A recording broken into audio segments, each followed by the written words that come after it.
If you're going up against Honda, they've got deep pockets.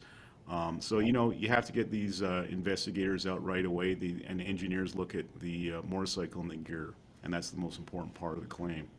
So if you're injured in a motorcycle crash and you suspect a failure in your equipment might have been a cause, what can you do and where do you turn for help? We're going to find out right now on this episode of Ask the Lawyer. My guest is Alberta lawyer Steve Grover, and I remind you right off the top, if you'd like to ask Steve questions about your situation, just go to askthelawyers.com, click the button up at the top that says Ask a Lawyer. It'll walk you through the process, very simple form, or you can always call the phone number you'll see on the screen during our conversation. Steve, it's good to see you as always. Thank you for helping us out again. Hi, Rob. Nice to see you again. Thanks for having me again. You've represented a lot of bikers who've been injured by motorcycle accidents caused by other vehicles, but what happens if a person is maybe involved in an accident with another vehicle or just a solo accident and they're injured and they think it might have been their equipment that caused the problem? Is there a way you can help with that? Yeah, I mean, they are motorcycle accidents, but they take it to a different level where they are called product liability claims. Those can come in any kind of forms, mechanical failure, failure of a tire, maybe even the mechanic that you take a service in doesn't do the service job properly, doesn't hook up the front tire to your motorcycle. So, I mean, those take them to a different level called product liability. They are motorcycle accidents, but, we mostly look at them as a product liability claim against the manufacturer or the mechanical shop that did work on your motorcycle. Can you give me an example of one or two of these kind of defects that you've seen and what they led to that you've handled in your practice? Yeah, I mean, we've seen these cases don't come across so much in Canada that much, but we've seen where there's been a tire blowout where a Dunlop tire wasn't manufactured properly. The person was riding their motorcycle, front tire blows out. Unfortunately, they violently fall off their motorcycle at a high speed, 100 kilometers an hour, suffer a brain injury, multiple fractures. There can be mechanical failures where your handbrake doesn't work.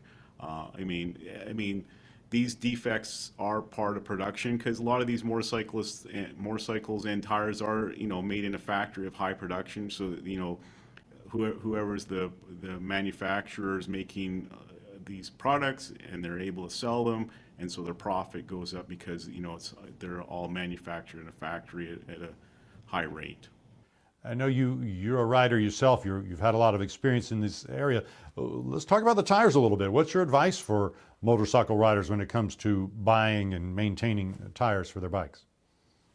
I mean, nowadays with the internet prevailing in our lives, I mean, if you're going out and looking for some new motorcycle tires for your motorcycle, first of all, I would just Google, like, hey, I'm looking for some Dunlop tires to go off-road. See what the reviews are like on these tires. You can see if people are saying, hey, listen, I've had problems with these tires where the traction wasn't so good or the tire blew out.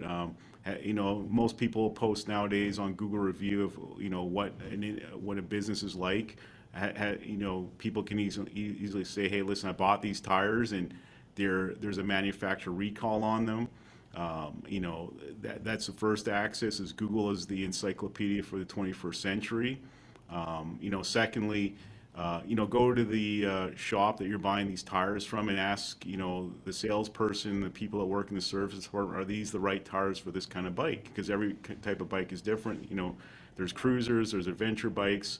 And also, when you buy the tires, just check them out yourselves, make sure that they look proper. Every time you get on your bike, check your tires and make sure there's no cracks in them, make sure the tire pressure is good. You just have to do your due diligence when you go out there and buy some tires. I mean, that's my recommendation.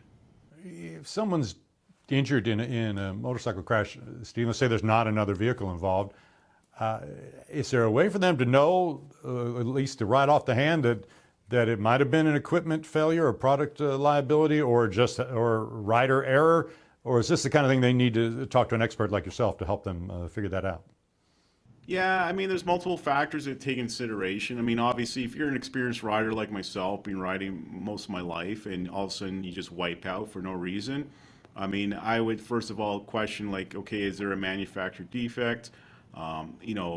Talk to the shop that you bought the motorcycle from, see if there's been defect recalls.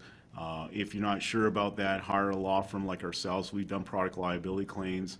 There's a lot of investigation going on these claims. You have to get out, preserve all your motorcycle gear, preserve the motorcycle, because we have to get engineers out there to inspect the motorcycle, look at your gear to make sure that there was nothing, if the fault was coming from, a defect in the motorcycle. If the motorcycle is gone and salvaged and not there, I mean, unfortunately, there's no real case, because if you're going up against Honda, they've got deep pockets. So, you have to get these investigators out right away, and engineers look at the motorcycle and the gear, and that's the most important part of the claim. Lots of really helpful information, as always, Steve. Thank you for making some time to help us out again. Great. Thank you for having me, Rob. Have a great day. And you do as well. That's it for this episode of Ask the Lawyer. My guest has been Alberta lawyer Steve Grover, and I will remind you, if you want to talk to Steve about a situation of your own, just go to askthelawyer.com. Click the button up at the top that says Ask a Lawyer. It'll walk you through the very easy process. Doesn't cost anything to ask your questions. Thanks for watching, everybody. I'm Rob Rosenthal for Ask the Lawyers.